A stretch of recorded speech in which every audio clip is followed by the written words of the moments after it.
Love him or hate him, Jacob Zuma is a brilliant politician. It is highly unlikely that the next president of the Republic will not come from the ANC. We can safely say that John Steenhuisen is not the next president. Is it true that some producers, editors, and journalists have been running their PR companies and PR operations from the... Spread the fire. Welcome back to SMWX in this important election week. And today we are so overjoyed to be joined by your favorite guest, in my view, the foremost analyst of South Africa's politics, uGogo Aubrey Machikwi. Before we get started, remember to help us get to 100,000 subscribers before the 29th of May. We're nearly there. Gogo, thank you so much for joining us. It's always an honor to have you on the platform. Thokoza, Gogo. Well, firstly, to just say how happy we are to have you here. I know that you've been through some challenges health-wise, but it's a great joy that you're able to join us. I am grateful to be here. Yes, you're right. I had just a second health emergency in the space of 18 months. The most recent one, I didn't think I would be able to talk because after that one, I couldn't talk, I couldn't stand, I couldn't sit, I couldn't walk. But I'm grateful to Kamata, Nabatala. Here I am, being able to talk to you. And baby steps, I'm beginning to walk again. So slowly but surely, the recovery is happening. Well, we couldn't be more happy about that as well. And your voice is so important to the country. And we're so grateful that you decided to join us before this election, because it feels to me like we're entering that moment of the election where rationality has gone out of the window. Everyone is desperate for different reasons, and everyone feels this election so palpably. And reasoned discussion is at a premium. So we're glad to have you. Well, you're right. The levels of insanity amongst those of my generation and older, I think, have been going up. Yeah, I can confirm. Yeah. During the election campaign. And young people will be unhappy to know that it is said that insanity is hereditary. We inherit it from our children. Yeah. Is that so? Yes. Well, I guess the big story of this election, in one way, is the MK party and former President Zuma. Definitely. And may I just say, our last conversation, which has been watched nearly 500,000 times now, you said that Zuma was gaining momentum. And again, at that time, it seemed like a very outlandish claim. Maybe 1%, 2% here, but the idea that Zuma would be a major force, which he has turned into, was still up for debate at that time.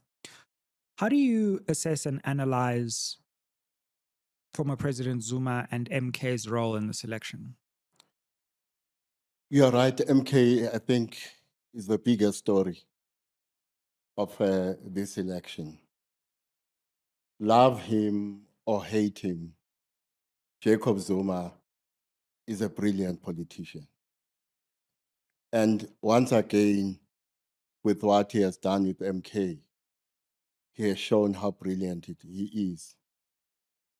In fact, when I watched the rally at Orlando Stadium,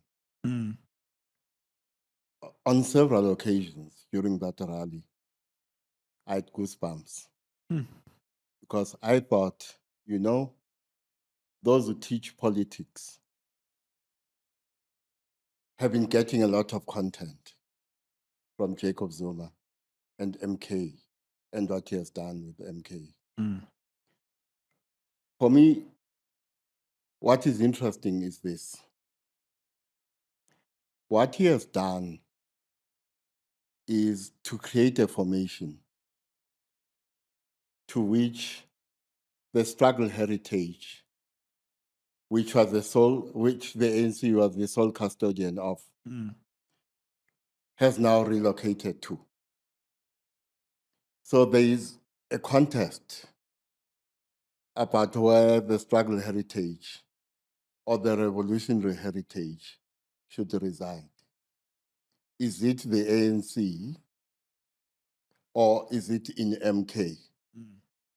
With what he has done and with what he has been doing with the MK, you see some relocation of aspects of that revolutionary tradition or aspects of that struggle heritage, if not completely, but maybe partially, from the ANC to MK. But it does something else that I think is very important. Something else relocates from the ANC to MK. The military wing of the ANC, Mkhwanazi, is now sitting outside the ANC. A big part of what we knew as MK, Mkhwanazi, the military wing of the ANC, is sitting in this new formation that he has formed, MK. So that is quite important in many ways because prior to Polokwane, many of those who were loyal to him were those who were in the intelligence structures of the ANC, underground and in exile, and those who were in Mkhwanazi. And they were responsible, in the main, in my view, for installing him as president of the ANC in Polokwane, and of course, later as president of the country in 2009. Those people are sitting in MK now and are in part responsible for the strategy of MK. Some may argue that these are people who have not worked in an organization outside the military and may lack political experience in that sense. I dispute that.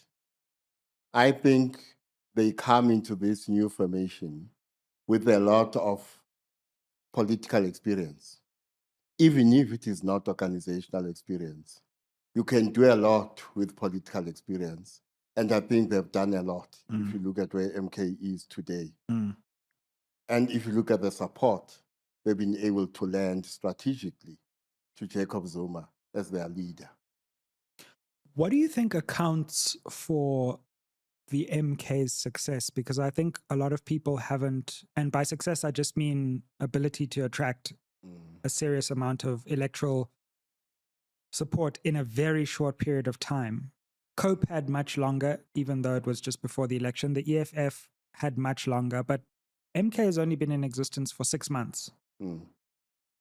Clearly, there was a lot of planning beforehand, in my view, but what do you think actually accounts for this unprecedented rise of a party in 6 months to the level which it's at now? Well, again, you see the brilliance of Jacob Zuma as a politician and those around him. Because what they've created is a formation with multiple identities. And depending on what they want to achieve, they will foreground a particular dimension of that multiple identity or complex identity. For instance, let me go back to the rally to make this point. So look at the optics. You have men in military uniform marching.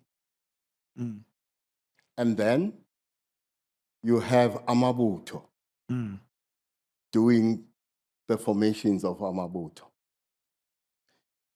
So what they do at that rally is to invoke Zulu nationalism or the pride of being Zulu. But if you listen to the speech, what Jacob Zuma does is to take us back to Morogoro. Remember, one of the things the ANC comes out saying after the Morogoro conference in 1969 is that when it comes to the prosecution of the liberation struggle is about the liberation of Black people in general and Africans in particular. In other words, the prosecution of the liberation struggle is primarily about the liberation of the African. And when you listen to Jacob Zuma's speech at the rally, he's taking us back there. The centrality of the African and the centrality of the African in the liberation project. I think when you combine that with the Zulu nationalist impulse, you have a very potent weapon and you have a very potent instrument through which you can attract support. So what he does, he combines the modern and the traditional in his political strategy. So you have him organizing MK as a modern political formation, but also as a military formation, but also as a traditional formation to the extent that you have hints of Zulu tradition and Zulu nationalism in how they organize and in the optics they deploy. But then he also relies on something else. He relies on the weaknesses and failures of the ANC and he projects them in a particular way. So he positions MK as the ideological other, not just the political other, but the ideological other of the ANC. But as far as liberation movements go, he positions MK as the authentic liberation movement. So the ANC is not the authentic liberation movement. So to the extent that the historical mission of the ANC is incomplete, that historical mission will be completed by MK, which he positions as the authentic alternative to the African National Congress as a liberation movement. But look at what he does also. How he uses language.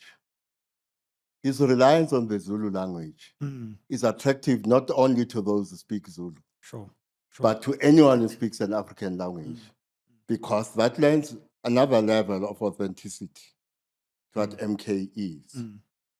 So you can also add another dimension to that, the class dimension, that he positions MK as an organization of the poor, and therefore of the working class, the poorest of the poor. So this MK has interesting ideological dimensions in how he deploys it.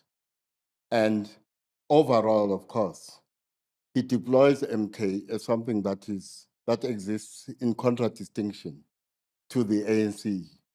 It is what the ANC is not in terms of what the ANC has become. So I think those are some of the tactics he has deployed to bring MK to where it is today.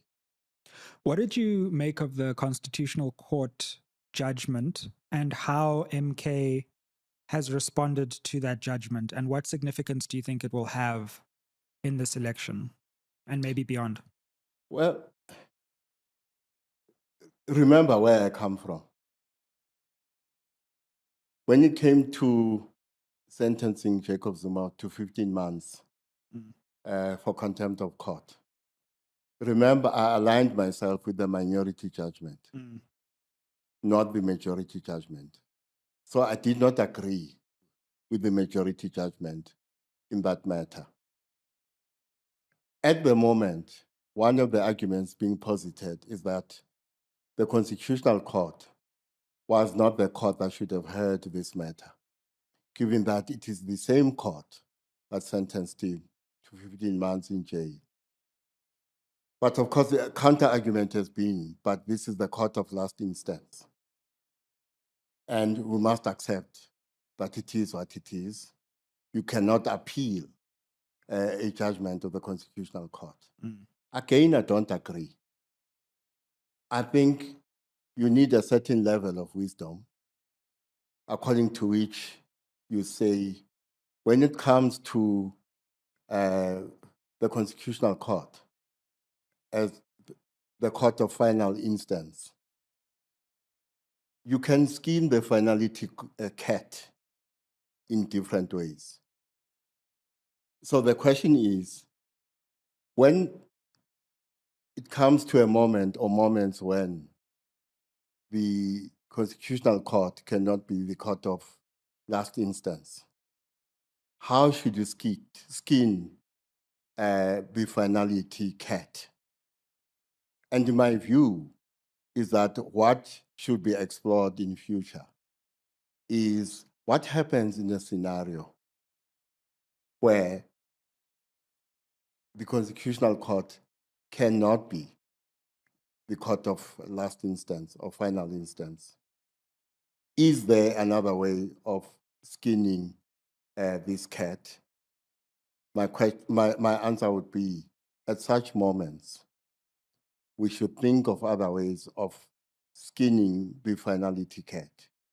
We have time now to think about the judiciary in general, to think about the Constitutional Court in particular, and therefore to think about possible scenarios in future, because this campaign or this election has delivered scenarios we did not anticipate.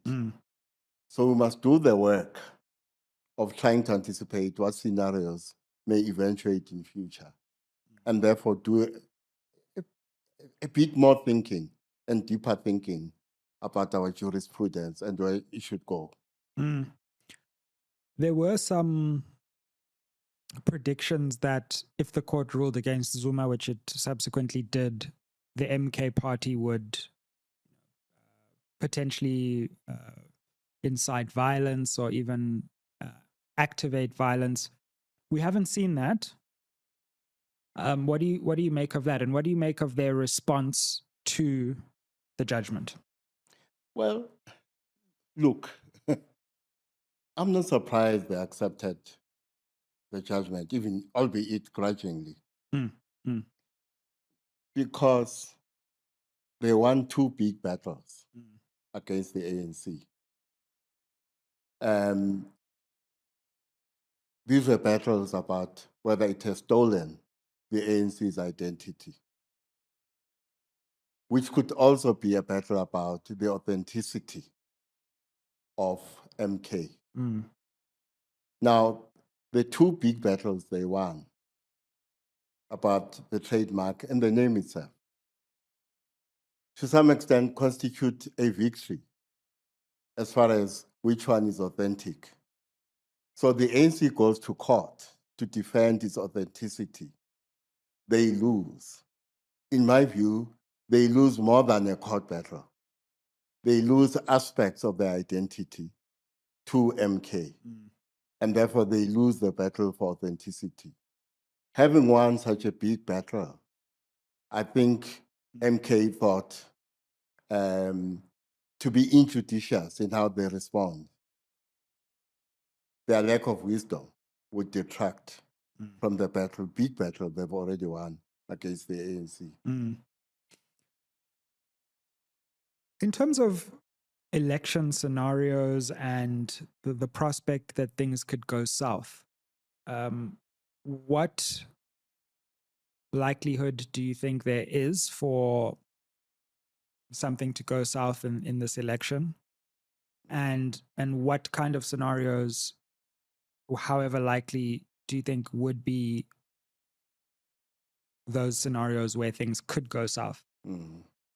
Well, let me go back to our earlier discussion about MK and what it has become.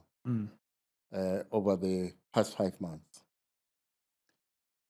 So, as I said, Jacob Zuma takes the military wing of the ANC, Umkhonto weSizwe, outside the ANCs and locates it outside the ANC in this new party, Umkhonto weSizwe Party, MK Party. Now, in one of his pronouncements, Gwede Mantashe says something interesting. And the question is whether what he says is far-fetched or not. He says, when you look at what Jacob Zuma has done, this is reminiscent of how rebel movements elsewhere in the continent have emerged. In the worst case scenario, he is right.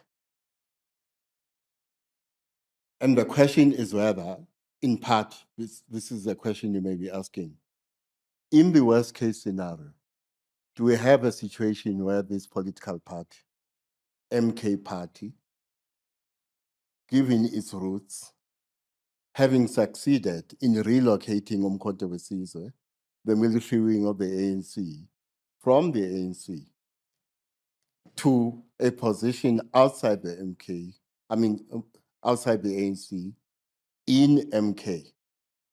Having succeeded in doing that, can it become a rebel movement like Renamo or UNITA? If you believe Gwede Mantashe, you will say, yes, it can. In my own view, I rely on what I believe will be the wisdom of those inside MK. The wisdom, that wisdom should remind them that the historical mission of the liberation struggle is incomplete. They have decided to form MK ostensibly to save the ANC, to rescue the ANC. And one of the ways they can do this is to complete the historical mission of the liberation movement or of the liberation struggle, to the extent that they argue that the ANC has failed in this respect. Now, this they cannot achieve. Total liberation cannot happen, not under their leadership, if they are imprudent in the strategies and tactics they adopt. They must also take the long view. If they are short-termist in their approach, are obsessed with easy victories and short-term victories, they can take the injudicious tactical option of turning this political party, yes, into a rebel movement or something like that. But as I say, I rely, maybe too optimistically, on what I believe is the existence of many people inside MK who are wise enough to know what is at stake. What is at stake is the total liberation of those who are oppressed, the completion of the liberation struggle, and the party or movement that can do that is only a party that is equal to the task. It will not be equal to the task if it is populist and is hungry for short-termist and easy victories.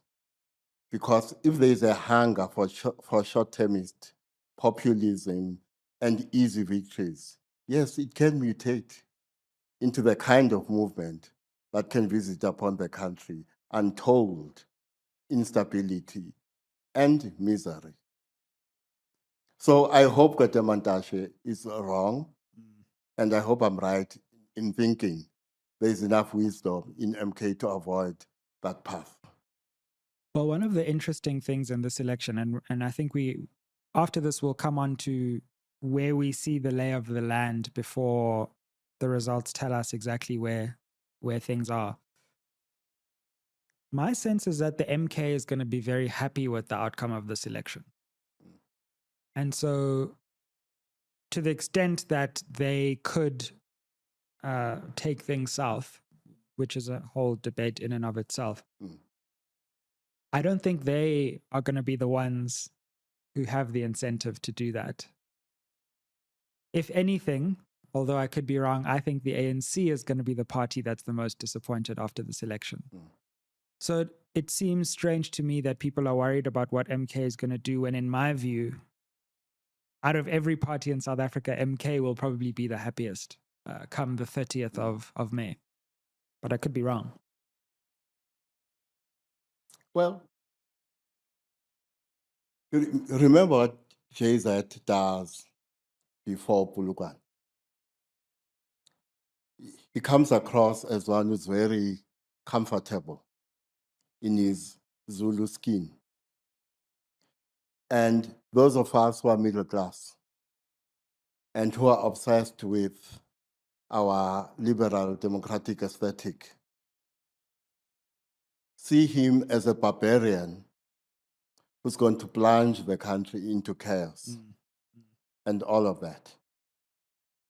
I think those impulses are still with us. That impulse has now relocated to how we look at MK. So I think our middle class impulses and prejudices make us see MK and Jacob Zuma as the barbarians at the gate who are going to plunge South Africa into a state of chaos and mayhem. And therefore, if there's any party that may cause instability after this election, if it does not get what it desired, is MK. Whereas I've been asking two questions. First question, if the ANC performs far below where it wanted to be, will all components of the ANC accept the result?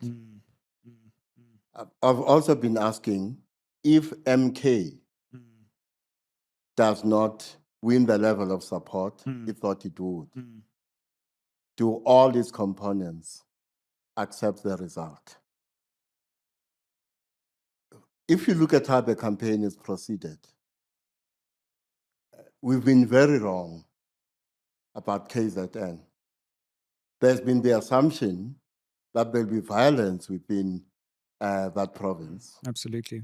Between MK and the ANC and Inkatha and MK, or between MK and MK. That has not materialized in any serious sense. Absolutely. And I suspect that after this election, whatever unhappiness MK may feel about the result, if they have cause to be unhappy about the result, will not translate into mayhem, chaos, and instability in KwaZulu-Natal. I don't think so. I agree. And it's interesting how, in some ways, the noise level has risen in this election. And I suspect is set to rise after this election. But a lot of what we have become accustomed to institutionally has really remained stable. Exactly. The Concord ruling for me was a demonstration of that, to the extent that you had an incredibly controversial case involving MK. The court actually rules against them in an adverse way. And what happens is that the country, MK included, finds a way of negotiating around that and ultimately accepting it begrudgingly. And things remain as they were. So the hysterical analysis is often misplaced. I think we either have, which I have mentioned before, we have two settings as a country: hysteria and euphoria. And the truth is usually somewhere in between. Yes. I think the hysteria, to some extent, betrays the prejudices, class and otherwise, of the chattering classes or the so-called thinking classes. Absolutely. their prejudices have played a very big role in how they perceive a formation like MK and how to respond to certain situations. So if anything, to some extent actually, there's a need to decolonize the minds of those who sit in the chartering classes, or even the minds of the middle class, in the sense that the middle class, as I said, has this prejudice, born out of his obsession with the liberal democratic aesthetic, that a formation like MK that seems to be a deviant political force, and Jacob Zuma, who seems to be a deviant political force himself, constitutes such a threat that the threat should be regarded as existential to the extent that it is a threat to civilization as we understand as we know it, yeah. Yeah. Gogo, we should come on to the ANC as well, or at least wider questions of the election. And as you know, I have a bet with Yes. Oratile, my producer. If the ANC falls below 50, I keep my beard. If it remains above 50, he keeps his. Whose beard is in danger here, in your view? I'll give you an analyst answer. Should I go to the barber now, or? It is possible you are going to keep your beard. On the other hand, it is possible Oratile will keep his beard. Yeah. Let me put it this way. Until very recently, my baseline scenario has been that not a single political party will win an outright majority, including the ANC. Okay. In fact, my baseline scenario for the ANC has been that it will garner between 45 and 48%. Okay. We've been looking at some tracking polls, and every day the ANC has been tracking upwards. I am no longer completely convinced that the ANC will fall below 50%. I look at certain things like, if you look at our election outcome since 2009, the ANC has been losing on average 4%. And if that trend holds, then the ANC will fall from the 57% it got in 2019 to about 52, 53. That may be, if that is an overly optimistic scenario, they may just cross by a hairline margin the 50% threshold. So that's where I am now. But, because there is always a but, if you look at how the ANC has run its campaign, it peaked over the last 3 or 4 weeks. If it has peaked too late, I think it will fall below 50%. If it has peaked in time, it will just cross the 50% threshold. One of the things that's been interesting is, and we alluded to this in our previous conversation, is former President Thabo Mbeki and his reassertion as an ANC campaigner and leader. And when you look at the uptick in the polls, it may be correlation or causation, but when he arrived on the campaign trail, the ANC campaign seemed to get a new momentum. And we saw that uptick in the polls soon afterwards. He has since receded somewhat from the campaign, perhaps over health reasons or other reasons. I don't actually know. But what do you make of Mbeki formally campaigning for the ANC again for the first time, I think since he was campaigning as president? Well, the ANC was not going to make a mistake that was made by Al Gore. Al Gore refused to use Bill Clinton and rely on his popularity to aid his campaign. I think there was an element of hubris there, which backfired badly. And as you know, Al Gore lost that presidential contest. So the ANC was not going to make that mistake. It was going to rely on the popularity of Thabo Mbeki. Now remember that it relies on something else when it comes to Thabo Mbeki. The fact that many look at Thabo Mbeki in contradistinction to Jacob Zuma. And therefore, Jacob Zuma is the other, not the better other, the worse other, and therefore Thabo Mbeki is the good other. And therefore, relying on his image, someone who's clean, not tainted by corruption, and all of that. Whether in fact he can completely make that argument is another question altogether. But the perception has held that in contradistinction to Jacob Zuma, he is clean.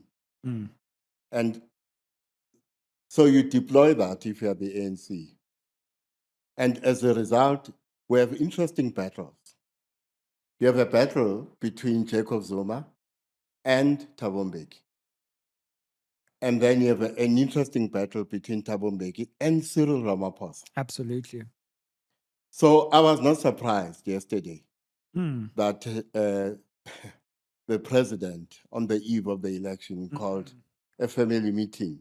Yeah. In all probability, if I were an ANC strategist, I would have said to them, look, this is our best card. His approval rating is in the upper 70s. So you deploy your best card just before an election. If you want to be moralistic about it, you may want to argue that the ANC played dirty yesterday by having the president do a family meeting so close to an election and extolling the virtues of the presidency under his guardianship over the past 5 years.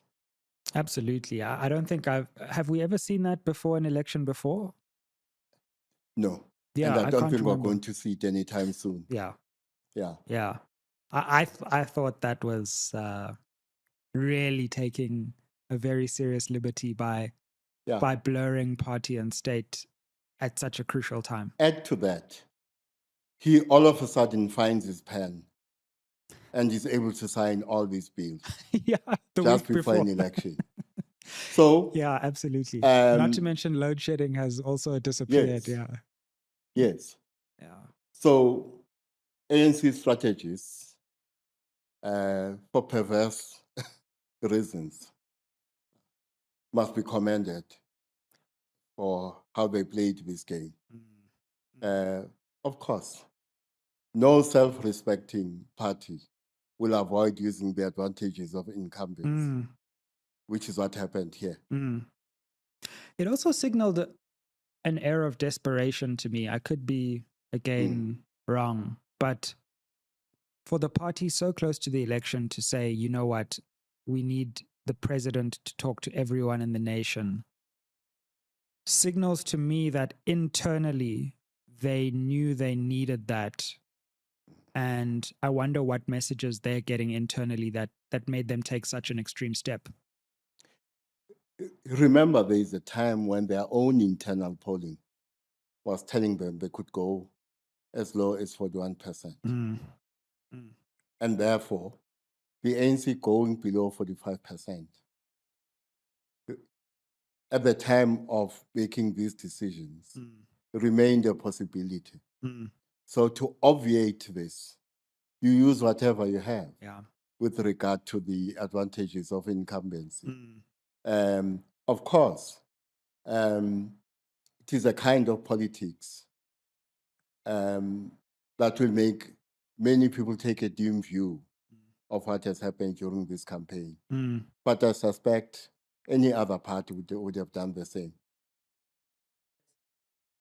So, Gogo, we've spoken about the scenario in which the ANC clings on, and I think we all know what happens there. The ANC, holds on to what it's been Yeah. doing, and it's more of the same. Or it just falls below 50 and it brings in the IFP or a collection of smaller parties and governs as it usually has. But humor me here, Gogo, even if unlikely. I'm not so sure how unlikely. I think below 45 is a scenario to contend with. But let's consider the worst case scenario for the ANC as well. Number one, it goes below 45 and it can't bring a single party with it. Or the IFP plus even 2 or 3 small parties still won't get it over the line. Number two, it loses Gauteng, which I think is probably a certainty at this stage. But number three, it loses KZN. And I'm going to say, if we're talking about the worst case scenario, number four, it possibly loses another province, whether the Northern Cape, Free State, or the Northwest, possibly. I don't know what MK is going to do in Mpumalanga, but I think that would be a bridge too far. In which case, we would then sit with an ANC that's lost its national majority, is no longer the dominant party in 4 provinces. And that would be quite... what do you think happens in that scenario? Well, I've been saying that in a scenario where the ANC falls below 45%, one of the questions that will arise is whether Cyril Ramaphosa can survive. Yeah. Fortunately for him, the next conference of the ANC is only in 2022. 27, 2027. The last one was in 2022. 2027, which might give him enough time to recover, or might give his enemies inside the ANC enough time to organize a rebellion against him, so that if he intends to run for another term as ANC president, he is displaced. Alternatively, it might give his enemies enough time to make sure he is removed before that conference. Or they split a strategy into 2. It becomes a strategy about whether you remove him as ANC president or you remove him as head of state. So if they fall below, they fall below 45%, I think there may be an attempt to punish him by removing him as head of state. But whatever happens, even if they go above 50%, even if they win 50% plus, he's going to be named that president anyway. Given that as head of state, the next term is his last term. When it comes to patronage and things like that, what does he have to offer? Let's think of a scenario where the ANC falls below 50%. That means fewer ANC people go to parliament and the legislatures, Absolutely. for instance. Yeah. And that means competition inside the ANC becomes fierce and may have the effect of compromising internal stability in the ANC. And of course, he might take the primary blame for that. But there are only 2 scenarios that I think are important at the moment. The ANC gets a relative majority, in which case it goes into a coalition arrangement. The question will be with whom? Yeah. Or the ANC crosses the 50% threshold and they fat alles. And they don't have to share the spoils with anyone. In the first scenario, of course, then questions arise about MK and the EFF. Absolutely. And then the question arises whether John Steenhuisen is right to be fearful of the possibility of a coalition between the ANC, MK, and the EFF. Now, I can tell you now, if we end up with such a scenario, the rand will go to 30 to the dollar. The markets are very nervous about that possibility. But they've been watching polls recently, and they're not as afraid as they would have been a month ago. Because, as I said, some of the tracking polls suggest that the ANC has been ticking up every day. Now, what the markets want is either an ANC government that is an outright win by the ANC, or an ANC-DA coalition, because both scenarios will provide them with some level of policy uncertainty, especially when it comes to economic policy. So if the ANC wins an outright majority, the markets may not be happy about that, but will not be unhappy. Because there is policy predictability and the levels of political uncertainty will go down. Let's come to the ANC, MK, EFF before we get to a potential ANC, DA or other scenario. There's a lot there that's actually, that could happen. Number one is that does the ANC decide to go with either MK or EFF or both? And if it goes with both, that could be close to a 2/3 majority. I think if the ANC is at like 40, mid-40s, and then the EFF is at 10 and MK is at 15 or something, that takes us there. So the virtue of that is that you've got a very comfortable governing coalition, last seen in the Mbeki administration, with the three combined. Of course, goodness knows what the markets and the media will be doing at that stage. Or the ANC says, I'm going to go with one or the other, which means that it's either the ANC or MK, EFF or MK, which is less hassle to negotiate with one rather than two. But then one of those, whichever one gets left out, in some ways becomes the biggest loser. So I wonder what you think of this scenario and the different permutations within it. Well, the one thing to remember is that some of the people who will be voting MK are people who wanted to vote ANC. Yeah, absolutely. And we must bear in mind also that if you think of the ANC, EFF, and MK as cattle, these cattle come from the same crop. And therefore, in a way, voting for MK or the EFF, in a way, is about voting for a particular version of the ANC. So the negotiations between MK, EFF, and the ANC, if the coalition formation must be which is between the ANC, MK, and the EFF,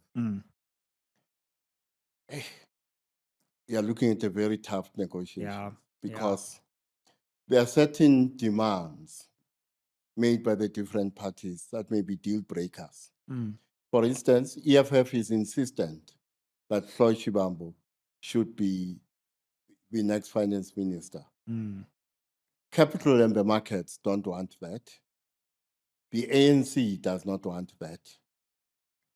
If the ANC wins a relative majority, there is no way they will want to give up the post of finance minister. So that may be a deal breaker to the disadvantage of the EFF. The EFF also has insisted that if Cyril Ramaphosa is the ANC's presidential candidate, there's no deal. Again, that may be a deal breaker. So the EFF must calculate very carefully the nature of the demands it makes, because if they amount to deal breakers, it will be more to the disadvantage of the ANC I mean, to be more to the disadvantage of the EFF than the ANC, and may force the ANC to choose between MK and the EFF in a scenario in which the MK has one sizable support. And back to your point about choosing either the EFF or MK, that leads us to another possible scenario. By what device or devices would the ANC want to divide MK and the EFF? Yeah. By sweetening the deal either for the EFF or MK against the other. Yeah. Because really the ANC only needs one. Exactly. Yeah. What do you think the EFF should be prepared to compromise on and not compromise on if they want to govern before we come to the MK? I'm reminded of the EFF's negotiations with the DA in 2016, where they said Herman Mashaba will never be the mayor of Johannesburg. And, well, history tells us that they compromised on that. So I wonder what they would or should compromise on. If you were to put on your red beret for a second, you've already put on your yellow T-shirt and your MK, and we're going to ask you to put on your blue T-shirt just now. What would you do if you were them? Well, what all of them must remember, all of them, ANC, MK, the EFF, is that there are times when your political desires matter less than what is politically possible. And this is why, of course, we say politics is the art of the possible. Yeah. So all of them must not confuse what is possible with what is desirable.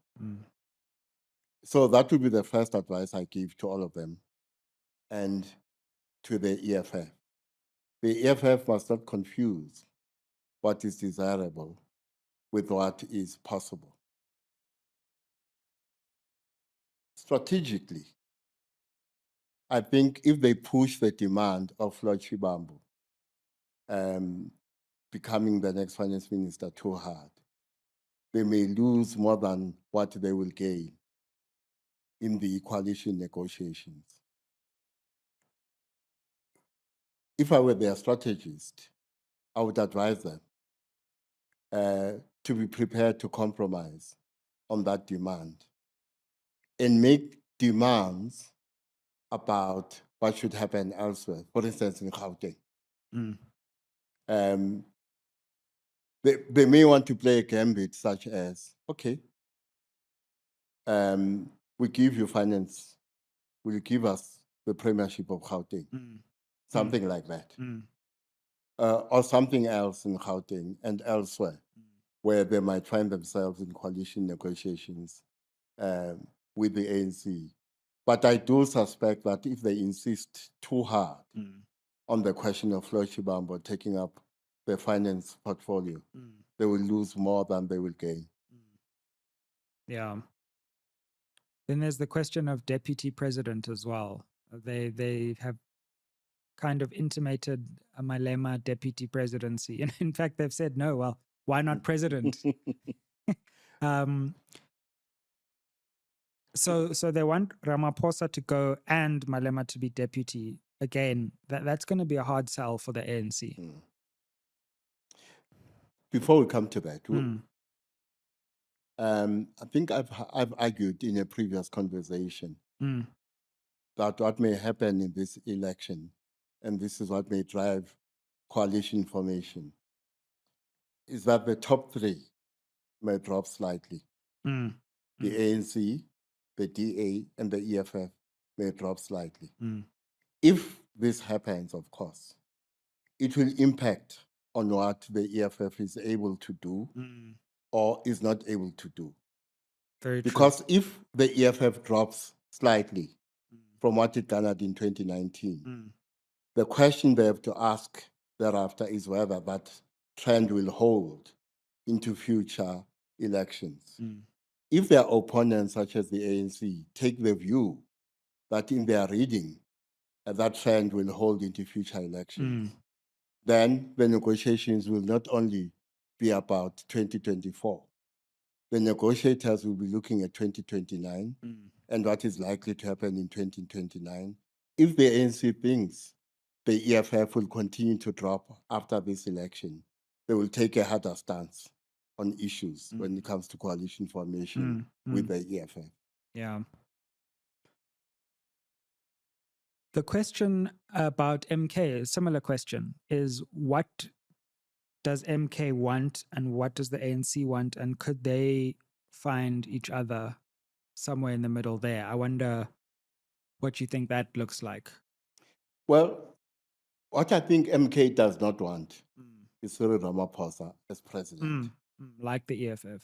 In a scenario where the ANC wins either a relative or absolute majority, of course, they're not going to get that. Yeah. So the next thing is, again, similarly to what I've argued with the EFF, what do they want? What can they win at national level? They may demand some ministerial posts.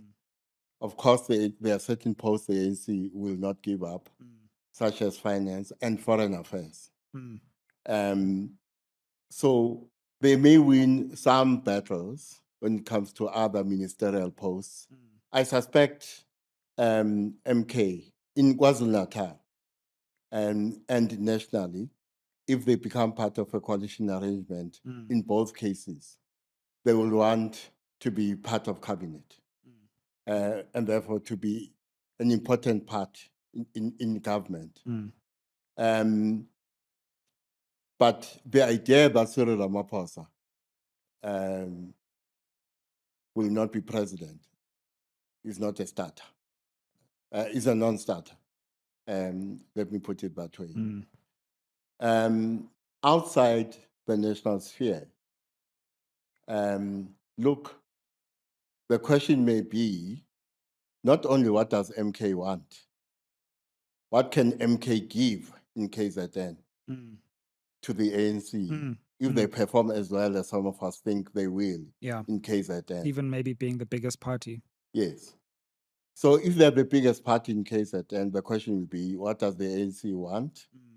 And what can MK give in KZN, which will influence negotiations at national level. So if MK wins KZN, that will have implications for the content of negotiations at national level. They could also govern KZN, I guess, if that's the case, or be the yeah. Because even if they win KZN, for the sake of extracting certain compromises from the ANC, they may decide to be inclusive when it comes to the sharing of spoils in KZN. It's interesting. The DA ANC situation is the other option in the worst case for the ANC, where it can't, it doesn't get 50 or it can't get smaller parties together. How do we make sense of that possibility? And similarly, if you're the DA, what are you thinking? What kind of concessions are you going to try and extract if the ANC says, let's think seriously about this national coalition? Well, Capital don't mind an ANC victory because, as I said, that would deliver to them policy predictability and less policy uncertainty.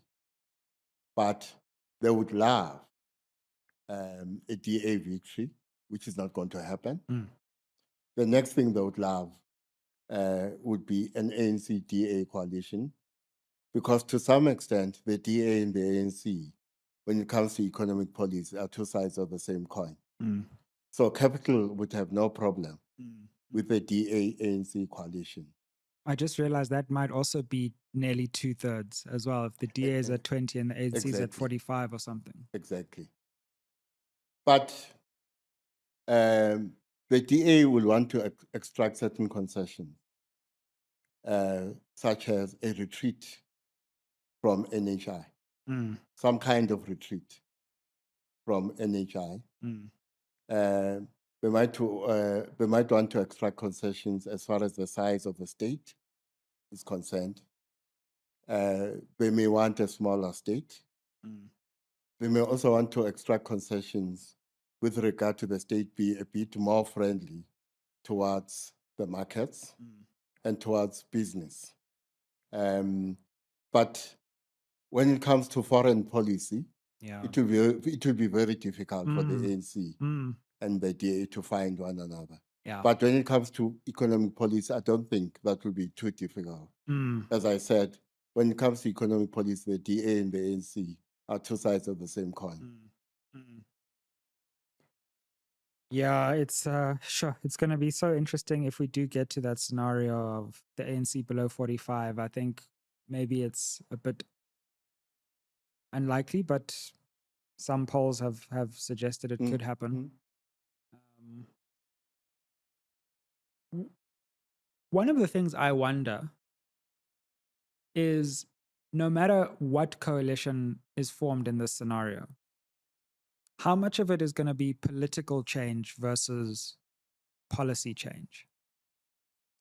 And I'm not so sure that as radical as MK and EFF are in their rhetoric, that when it comes to governing, they will govern as radically as they campaign.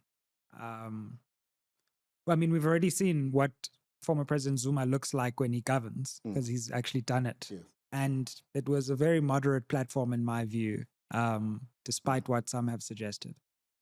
EFF, we're yet to see. But again, I think we've seen moderation in their rhetoric, even in the campaign to some extent.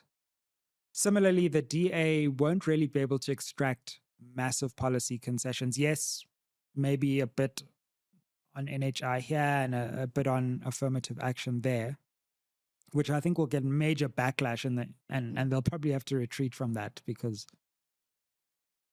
So my lingering question is this an election of symbolic change or is it one of actual change? And I'm not so sure about the latter. Well, what this election may deliver, if the ANC falls below 50, is what democratic theorists call democratic consolidation. And by that, they mean that democracy is consolidated when you have alternation of power between parties, which is a very conservative way of looking at democracy in my view. Because we must ask, what is it that is being consolidated when it comes to democratic consolidation? Some of the things that will be consolidated are class and other interests, which means there are certain things then in this narrow understanding of democratic consolidations which become immutable. That's not what you want for a democracy. But I think the current state of the economy will play a big part in determining what is possible and what positions the different parties take.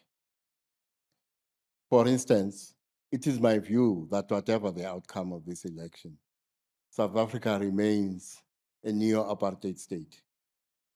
In other words, some of the features of apartheid colonialism will remain intact, irrespective of who wins in this election, irrespective of what coalition arrangement you end up with.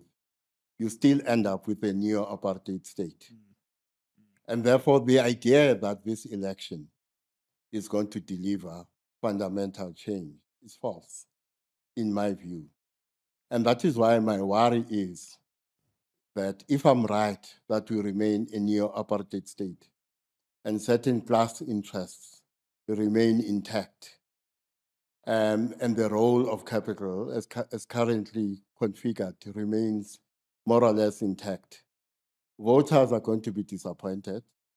They will feel they sold a dummy in the 2024 elections, as the middle class becomes a precariat class. As the lot of the working class and the poor becomes worse, you then hit possibly a year, 2 years or more after the election, a point of social, political, and economic instability. Because people literally, in some cases, are going hungry. Yeah, it's a very worrying prospect. And of course, the instability of coalition politics at the national level is going to feel very different to one city here or one city there. Exactly.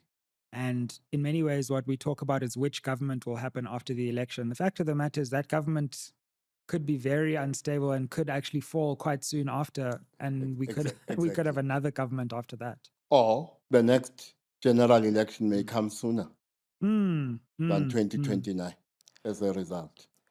So there are some interesting things that I wanted to ask you about in terms of what happens after the election.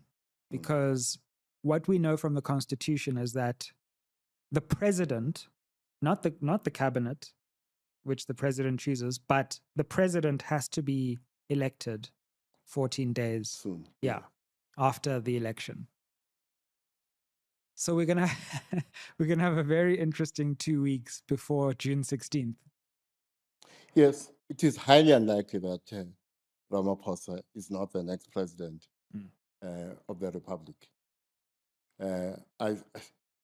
Even if he is not, it is highly unlikely that the next president of the Republic will not come from the ANC. We would need some kind of calamity from the standpoint of the ANC for Ramaphosa not to be the next president. We can safely say that John Steenhuisen is not the next president. I'm not even sure that at the next Federal Congress of the DA, he emerges as the leader of the party. So actually all the three leaders emerge from this weakened to some extent. Ramaphosa probably not weakened, in your view, to the point where he's actually on his way out. Yeah. But if we look at Steenhuisen,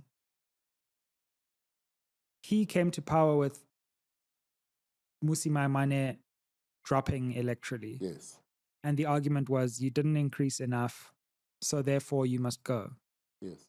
Now he could be hoisted by his own petard in the sense that if the DA doesn't grow this time, then the fingers are going to be pointing back at Steenhuisen himself. So what we could see after this is also a weakened John Steenhuisen, unless the DA obviously gets above 24% or so, something. Well, the best case scenario for Steenhuisen is to more or less stay around what they garnered in the 2019 elections. Anything below that, I think, would be a disaster for them. So you're right in saying anything below 24% would be a disaster. And Julius Malema, because the EFF has constantly been on this growth trajectory, and suddenly the MK party threatens that if the polls are to be believed, the EFF looks like it's going to stay around 10, 11. If that happens, what do you think that means for Julius Malema? Well, he remains very strong. There are two leaders, if you look at the top three, who remain very strong. It's Malema and Ramaphosa. Ramaphosa has succeeded in ensuring that he neutralizes his opponents. His fiercest opponents are now outside the ANC. He has achieved, if not total control, almost total control over the ANC. So in a way, I might even be wrong about him being in danger if the ANC falls below 45%. When I look at the level of control he has over the ANC. I think Malema is so strong. I can't think of anyone in the party who might want to lead a rebellion against him. So even if they drop 2 or 3 points, so even if they go to 8%, I think it would remain secure. Mm. And the question is whether between now and 2029, is there an individual or a group of individuals within the party that can mobilize a rebellion against him for their next Congress? In my view, in the short term, and I'm talking here about the next 5 years, that's highly unlikely. Any of the new entrants in this election that you want to mention? We've got Rise and Zanzi, we've got Bosa. I guess Action SA is new to the national scene. Any of them that you think have a bearing on the outcome? Well, I think the country has spent a lot of time talking about rising Zanzi. So there are certain things that have worried me about the media this time. Prior to the 2009 election, the media overcovered the Congress of the People. And look at where they are now. Prior to the 2014 general election, the media undercovered the EFF. I think in this election, the media has overcovered Rise Mzansi and may have slightly undercovered MK. MK might do much better than we have assumed, despite the fact that the media has slightly undercovered them, in my view. The idea on the part of some who sit in the ANC that the media has overcovered MK relative to its size, I think is false. I think MK could have been covered more than it has been. But their tendencies I'm worried about in the media. I will be indirect in stating them. Don't worry, now that I've left the mainstream media, you're at liberty to say whatever you like. Of course, I'm still worried about the fact that some sections of the media remain embedded with particular political interests. Absolutely. But I'm worried about something else, and I will not state it directly. I'll state it in the form of questions. And this applies to both the public broadcaster and commercial media, particularly the electronic media. I think the questions we must ask and media houses must ask themselves are the following. Is it true that some producers, editors, and journalists have been running their PR companies and PR operations from the newsroom? They must ask themselves that question. And if there's any hint that this question has a basis, do the necessary investigation.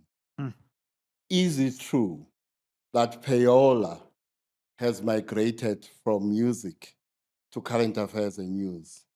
What we mean by payola is that when it comes to music radio stations, record companies and musicians are sometimes forced to pay to have their music played and to pay for high rotation of that music. Has that tendency of payola migrated to news and current affairs? And the question I'm asking is this: are newsmakers asked for money? Have newsmakers been offering payments for interviews? And if there's any hint that this question has a basis, the necessary investigations must happen. Indeed. Gogo, as we close, anything else you'd like to say to the viewers and the nation about this election, and any final thoughts about the important few days ahead? It's a request that they must go out in numbers. Go out in numbers. Some of those who say this may be a watershed election may be right. And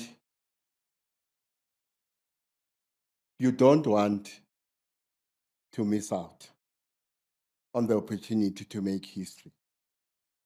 Because if it does indeed turn out that this is a watershed election, you should be able to say to your children, grandchildren, and great-grandchildren, I was there. I participated in making history in the 2024 elections. So my request is that go out and vote on Wednesday. If you're a clever black, take all your dogs.